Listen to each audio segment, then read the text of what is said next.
Ai de mim, ai de mim, ai me provocações. Tem que começar com um gemido grego esse programa, provocações.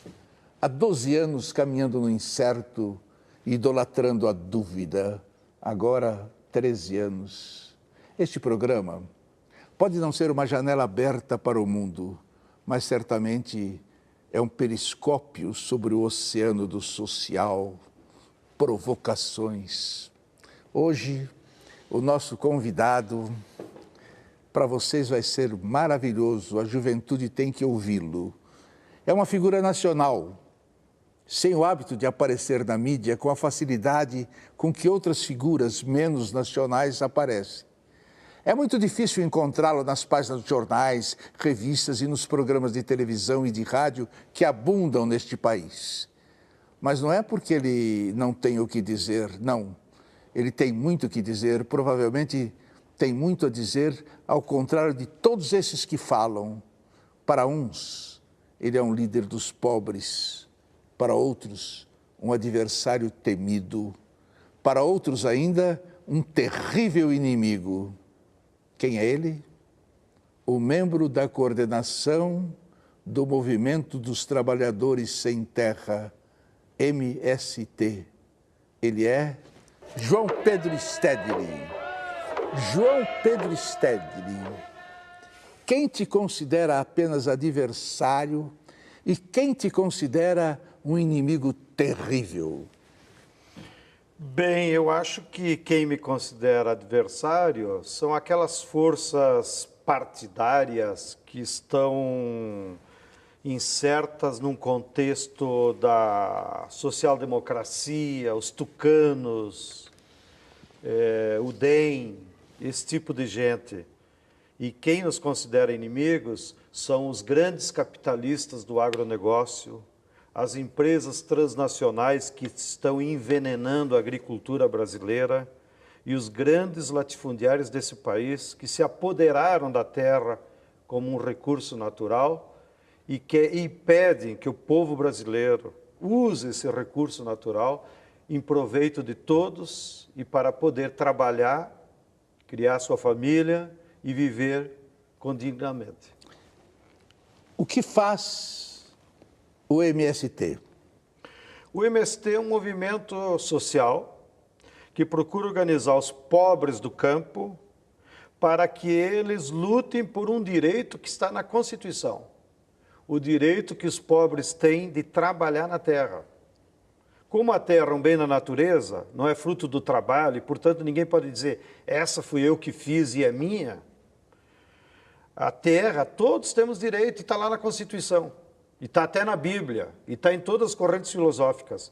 A maioria dos brasileiros não sabe muito bem o que faz o MST. Por quê? Porque no Brasil, os meios de comunicação, sobretudo a televisão, os jornais e as revistas, são instrumentos de poder da classe dominante, dos capitalistas. E cada vez que os pobres, qualquer tipo de pobre, seja da cidade, seja do campo, se organiza para lutar pelos seus direitos, essa mídia cria uma hegemonia na sociedade para estigmatizar os que lutam, os que fazem a luta social, para achar que o que eles estão fazendo de se organizar e lutar é uma coisa errada. Então, eles criam confusão. Em vez de ajudar a explicar qual é o objetivo da nossa luta, ao contrário. Eles fazem a propaganda dizendo que nós somos baderneiros, que nós só queremos confusão, que nós só queremos violência. Então, nunca sai notícia boa sobre nós. Sempre é agredindo. É curioso que é um discurso que a gente ouve desde criança e que não adianta muito, né? Pelo menos até agora adiantou pouco. Quantos trabalhadores sem terra, digamos, que você lidere no país? Bem, no Brasil, existe atualmente ao redor de 4 milhões de famílias sem terra que precisariam terra para ter uma vida mais digna. Destes, ao longo desses 30 anos que o MST já tem, nós organizamos em torno de 1 milhão que ocuparam, lutaram e depois de muita pressão a maioria deles conseguiu ser assentados. Então, nós temos hoje ao redor de 800 mil famílias assentadas, que conquistaram terra. E há outras 200 mil que estão em acampamentos ou em processo de mobilização e que o governo ainda não atendeu. Essa é a nossa base social. Quanto dinheiro vocês movimentam? Muito pouco. Nós mobilizamos mais mão de obra, pessoas que têm disposição para o trabalho. Mas o dinheiro é muito pouco. Você tem uma frase que disse no ano 2000, a imprensa trabalha a imagem de que o movimento é violento e radical. Depois de 13 anos, mudou alguma coisa? Ao contrário. Depois que o governo Lula subiu, como a imprensa burguesa se assustou e achou que o Lula iria então fazer reforma agrária, a burguesia, que é a grande proprietária da terra, ela se agarrou nos únicos dois instrumentos que ela tem hegemonia total, que é o poder judiciário e é a mídia. Então, do Lula para cá, a imprensa foi ainda mais manipuladora, mais maquiavélica e falou ainda mais mal de nós, com uma maneira de jogar a sociedade contra nós. E o que vocês fazem para mudar essa imagem? Bem, infelizmente a nossa força é muito pequena. Primeiro, nós continuamos o nosso trabalho, que é trabalhar na terra, que é organizar nossas cooperativas, que é produzir sem agrotóxico, que é organizar as escolas, que é dar exemplo para a sociedade, que nós queremos uma sociedade mais justa, mais igualitária, mais fraterna. Isso daí eu acho tipo assim, as pessoas do movimento do Sem Terra, elas querem tomar posse de alguma coisa, só que elas não têm a visão, elas não abrem a visão, porque não adianta de nada a pessoa tomar posse daquilo que não é dela. Eu só sei das brigas que tem aí para conquistar as terras lá no Mato Grosso, né? É isso que eu sei. Os sem terra, os sem teto, muitas vezes eles querem um pedaço de terra para produzir e para contribuir com o desenvolvimento desse país, nessas terras que muitas vezes estão ansiosas, porque tem donos, mas que não contribuem com o crescimento do país. São Paulo, por exemplo, virou um grande mar de cana. É porque o governo decidiu?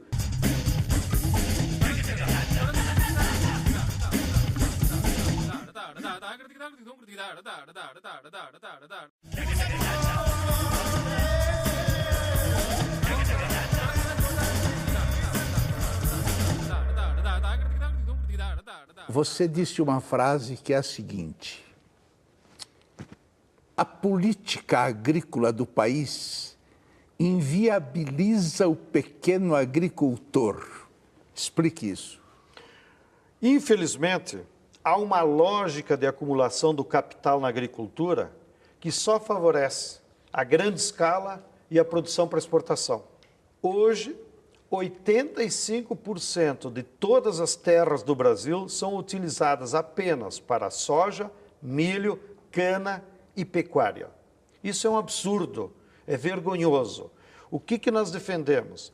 Que deveria ter uma política agrícola e agrária no país que fortalecesse a agricultura familiar e camponesa, que organizasse as agroindústrias na forma de cooperativa e não em grandes empresas. Então, por exemplo, em vez do leite no Brasil ser controlado apenas por 3 multinacionais, Nestlé, Parmalat e Danone, nós poderíamos multiplicar pequenos laticínios na forma de cooperativas em cada município e o governo, então, tem uma política de valorização do preço do leite, para que o pequeno agricultor, quando fornece o leite, em vez de ser explorado por essas multinacionais... A Parmalat está acabando, né? Está acabando na imprensa, mas ela tem muito poder econômico, né? Uma reforma agrária, de fato, acabaria com a favelização das grandes cidades? Sem dúvida nenhuma, porque a reforma agrária, ela seguraria os pobres no campo e evitaria o êxodo. Inclusive, pode haver até uma reversão, sobretudo nas cidades pequenas. As pessoas poderiam trabalhar no campo e melhorar de vida, assim construir uma casa melhor, botar os filhos na escola e melhorar a renda. Porque quando ele vem para a cidade, ele consegue os piores empregos, porque, em geral, pouca escolarização, e aí não há outro caminho senão a favela. E ele dificilmente vai ascender socialmente. A reforma agrária desacelerou no Brasil este ano. Por quê? Porque, infelizmente, o capital na agricultura tem mais força que o governo. Então, há uma lógica que o capitalista ele vai comprando terra, ele vai impondo a cana. São Paulo, por exemplo, virou um grande mar de cana. É porque o governo decidiu? Não. É porque as empresas internacionais, como a Bunge, a Cargill, a Shell, vieram tudo para São Paulo, compraram terra para botar cana e produzir etanol. E ganhar muito dinheiro, porque o etanol tem um preço condicionado ao petróleo. Sobe o petróleo, sobe o etanol. E com isso eles ganham muito dinheiro. Então, essa força do capital barrou a possibilidade da reforma agrária avançar. E o governo se sente amarrado com isso. Por que a reforma agrária, que já aconteceu nas grandes potências capitalistas, é vista aqui como coisa de comunista? Porque a burguesia brasileira é burra, incompetente e lumpen. Aqui, como nos dizia Florestan Fernandes, nunca houve uma burguesia brasileira que pensou a nação, o país, ou seja, pensar o território para todos. Aqui, os ricos, que é a burguesia brasileira, eles sempre só pensaram em ficar rico, em enriquecer cada vez mais. Nunca pensaram para o povo. Então, a industrialização do Brasil não foi feita para todos. E a reforma agrária nos países desenvolvidos, ela foi o caminho para poder distribuir renda e criar um mercado interno para a indústria. Aqui a burguesia não pensou assim, ela só quis enriquecer ela e não pensou uma distribuição de renda para criar mercado interno para suas próprias indústrias. Dizem que a educação dos filhos do sem terra, feita em escolas do MST, é a única que não está em crise no Brasil. É verdade? Eu não diria que as outras estão em crise, mas eu diria que a maioria dos nossos professores são formados no que nós chamamos a pedagogia da terra, que é recuperar o pensamento, primeiro, dos clássicos pedagogos do trabalho, como foi Pistrac, e recuperar o pensamento de Paulo Freire, que é uma educação que prepare a pessoa para a sociedade.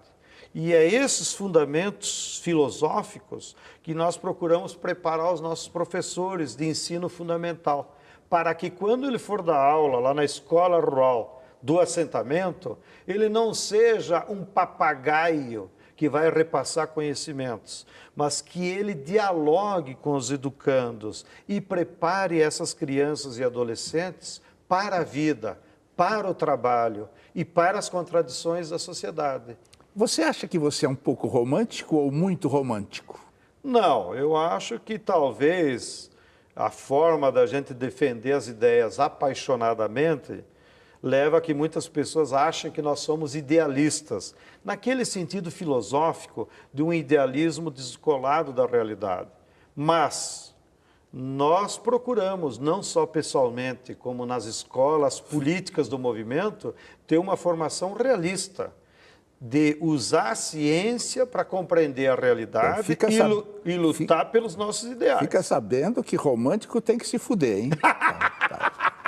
Agora, uma frase sua, dita ao jornal Valor Econômico há 6 anos. Eu sou a favor da pedagogia do exemplo, dando uma porrada na sociedade para ver se ela acorda. Quantas você já deu? Eu, pessoalmente, posso não ter dado muitas, mas o povo precisa dar a pedagogia do exemplo. O povo precisa fazer atos que, na prática, demonstrem para a classe dominante, para a classe média e para a sociedade o que é certo e o que é errado. Porque as massas não aprendem em sala de aula. As massas aprendem na rua, pelo exemplo. E há muitas formas de dar esses exemplos de trabalho, de dignidade, de estudo.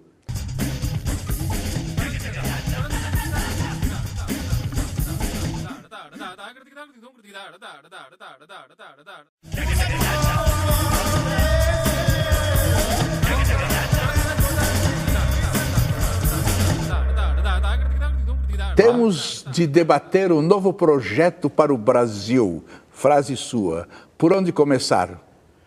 Pela luta social. Porque hoje no Brasil não há um projeto para o Brasil.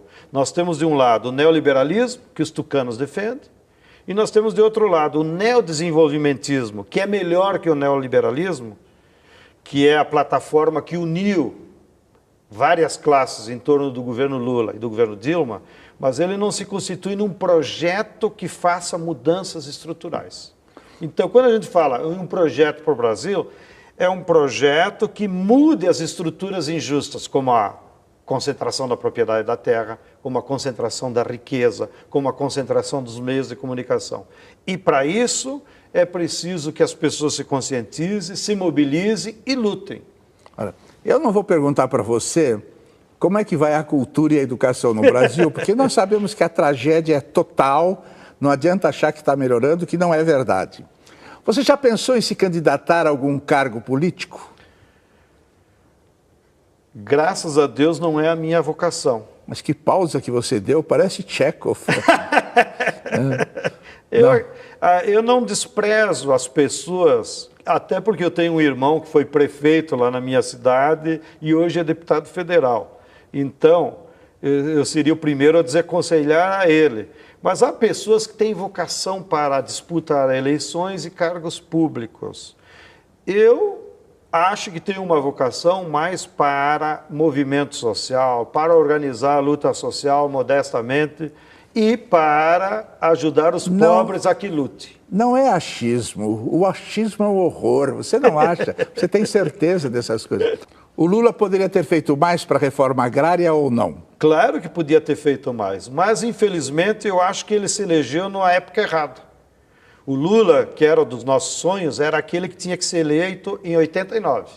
Aí havia um movimento de massas que poderia levar um governo transformador. Quando ele se elegeu em 2002, já foi numa conjuntura de derrota da classe trabalhadora para o neoliberalismo. E com isso, para ele ganhar as eleições, ele tem que fazer uma grande frente de classes, aonde dentro do governo dele tinha desde a grande burguesia, Itaú, Bradesco, Gerdau, tinha a classe média, mas tinha também a classe trabalhadora, a CUT, os camponeses, os pobres. E fez ele se transformar no homem mais importante do mundo, não é? Exatamente. Bom, a igreja progressista continua bem com os movimentos sociais? Como nós estamos num grande período de refluxo do movimento de massa, desde a década de 90 para cá, os setores progressistas da Igreja Católica também sofreram essa ausência de protagonismo do povo brasileiro. E eles refluíram. E por conta disso, o papado do João XXII nomeou a maior parte dos bispos conservadores e a igreja institucional no Brasil hoje é majoritariamente conservadora. Mas lá na base, o grande participação com o povo, das freiras, padres, são progressistas, só que eles estão abafados por essa onda conservadora que chegou na igreja também. Por que esses movimentos sociais são mais fracos na cidade do que no campo? Porque nós estamos nesse longo período de refluxo do movimento de massa. Desde a década, quando nós perdemos as eleições de 89, foi uma derrota do povo. E aí os movimentos das cidades refluíram. Mas não se engane, agora, quando vier o próximo reascenso do movimento de massas, será nas cidades o centro desse reascenso. E é aqui nas cidades onde vai ser mais fácil as massas se mobilizarem e expressarem a sua força. Em especial, a juventude trabalhadora das periferias. Anote isso. Serão eles que farão as mudanças nesse país. Tá cheirando a romântico, vamos lá. Jovem Stedley, me diga uma coisa. Quem fez maior mal ao mundo? A religião, o poder ou os bancos? Primeiro, os bancos. Porque desde que, na modernidade, o capitalismo surgiu como modo de produção, é o capital financeiro que vai acabar acumulando o trabalho das pessoas. Então, e a religião, a caça às bruxas daquela época, né?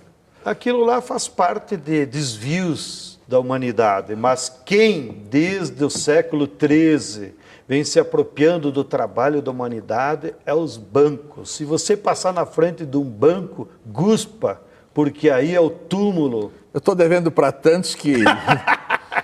Você sente alguma emoção cívica ao ouvir o hino nacional? Ah, sinto. Sobretudo quando joga a seleção brasileira e contra a Argentina. Você chora? Pode me chamar de idealista, mas eu sinto.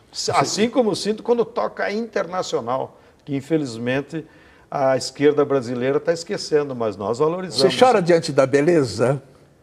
Não choro, mas sinto emoção também. Um belo filme, um belo quadro. Você é religioso? Eu tive formação religiosa. A minha mãe é muito católica e eu me sinto assim, pelo menos na formação da minha personalidade, com influência dos valores cristãos. Mas não me sinto católico porque, como dizia Dom Pedro Casaldáliga, o Vaticano não tem nada a ver com o Evangelho de Jesus Cristo. Como é que você gostaria de morrer? O mais tarde possível, por isso que eu sou muito amigo do Niemeyer, e cada vez que eu falava com ele eu pergunto, me conta aí o segredo. Com aquele negócio assim? Me diga uma coisa, Stedley, que pergunta você gostaria que eu tivesse feito, mas eu não fiz? Quem são os verdadeiros inimigos do povo brasileiro? Stedley, responda. Quem são os verdadeiros inimigos do povo brasileiro? O capital financeiro, as empresas transnacionais, o latifúndio e a mídia burguesa. E qual pergunta que eu fiz que você gostaria que eu não tivesse feito? Essas de religião aí, porque isso, as pessoas, cada um tem a sua motivação religiosa, eu acho que isso altera pouco falar em público qual é a tua religião, qual é a tua motivação. Você mente? Às vezes tem que mentir, né? É. Agora, uma pergunta para terminarmos. Stedley,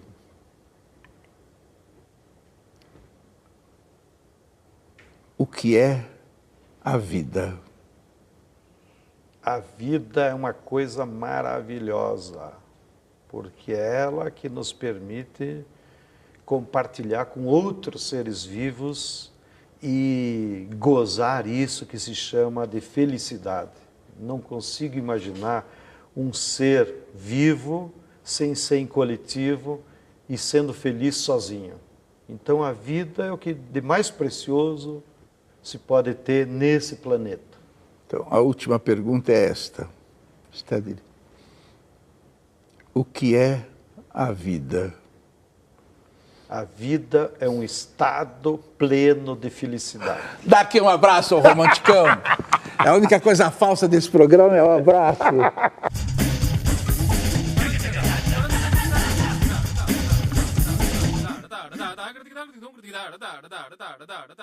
Quem teve a ideia de cortar o tempo em fatias, a que se deu o nome de ano, foi um indivíduo mercadologicamente genial. Ele industrializou a esperança, fazendo-a funcionar no limite da exaustão. 12 meses dão para qualquer pessoa se cansar e entregar os pontos. Aí entra o chamado milagre da renovação. E tudo começa outra vez, com outro número e outra vontade de acreditar que daqui para diante vai ser diferente.